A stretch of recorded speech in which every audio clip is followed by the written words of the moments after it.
नमस्कार, मैं सुरेश महापात्र और आप देख रहे हैं CIN में हमारे वीडियोस। मैं फेसबुक पर और इंस्टा पर और यूट्यूब पर लगातार आपसे बात कर रहा हूं। मैं बस्तर की कहानियां कह रहा हूं और आप लोगों का बड़ा समर्थन मुझे मिल रहा है। मुझे बेहद खुशी है कि बस्तर की उन कहानियों को आप बड़ी गंभीरता से सुन रहे हैं। दरअसल मैं जिन घटनाओं का जिक्र आपके सामने कर रहा हूं वो सारी घटनाएं आज से 15 साल, 20 साल, 25 साल पुरानी है। आज मैं एक छोटी सी घटना का जिक्र करूंगा। दरअसल इस समय एक तरह से माहौल बना हुआ है कि नक्सलियों से जुड़ी खबरें लोग बता रहे हैं। मैं आपको आज एक ऐसी घटना की जानकारी देने वाला हूं जिस घटना ने बहुत सारे लोगों के रोंगटे खड़े कर दिए। जिस घटना में रिपोर्टिंग के बाद उस पर जांच शुरू हुई और उससे बड़ी कार्रवाई हुई। ये मामला है 2006 का। 2005-06 बस्तर में सलवा जुड़ूम का एक ऐसा दौर था जब बहुत ज़्यादा हिंसक घटनाएं हो रही थी। लगातार दोनों तरह से लोग निशाने पे थे। बीजापुर जिले में एक गांव है संतोषपुर, जो पोंजेर यानी बासागुड़ा रोड में पोंजेर एक जगह पड़ती है, गंगालूर से पहले। पोंजेर से जुड़ा हुआ है संतोषपुर। उसके दो रास्ते हैं। एक रास्ता बीजापुर में तालाब की ओर से होकर के जाता है जहां हम पहले गए थे, और दूसरा रास्ता है वो जहां पर मैं बाद में गया था।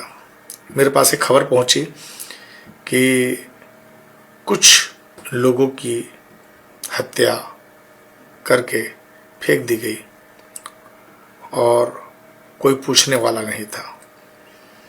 मैं उस खबर की रिपोर्टिंग के लिए दंतेवाड़ा से निकला, बीजापुर पहुंचा और बीजापुर जाने के बाद मैं पहले पोंजेर गया मोटरसाइकिल से। पोंजेर से मैं संतोषपुर के लिए निकला। वहाँ पर लोगों से बात हुई। फिर लोगों से बात होने के बाद मुझे वहाँ के लोगों ने वहाँ पर कुछ खबरें दिखाई और वहाँ की कहानी बताई।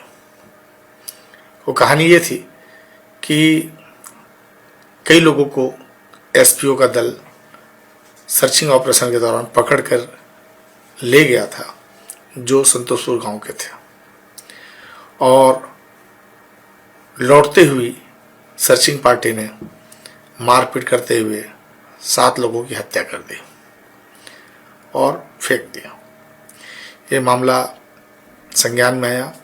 मैं उस खबर को लेकर के तस्वीरों के साथ मैं निकला और बीजापुर से मैंने अपने संपादक को लौटते हुए फ़ोन लगाया।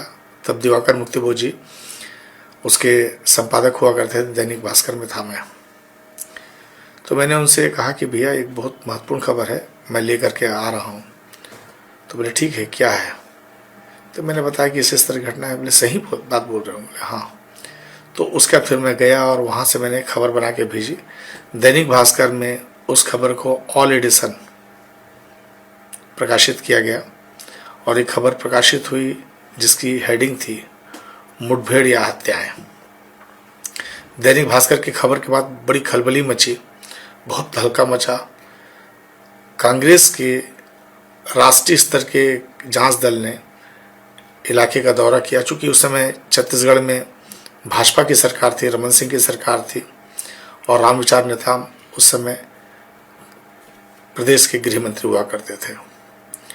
बहुत बड़ा हल्ला मचा और बीजापुर में उस समय रतनलाल डांगी SP हुआ करते थे, और इस समय संभवतः बहुत सीनियर मोस्ट IPS होंगे अंकित गर्ग, वो उस समय वहाँ पर प्रोबेशन में थे। जांच दल गया, बड़ा हंगामा मचा और पहली बार मैंने देखा कि जांच कैसी होती है और किस तरह से सारी प्रक्रियाएं होती हैं। उन सभी शवों को कब्र से निकाला गया, उनकी जांच की गई, PM किया गया और बाद में ये मामला सुप्रीम कोर्ट पहुंचा और सुप्रीम कोर्ट के आदेश से FIR लिखी गई। FIR में क्या लिखा गया? FIR में लिखा गया कि अज्ञात बंदूकधारियों ने हत्या कर दी है और आज तक मामला जांच में है। धन्यवाद।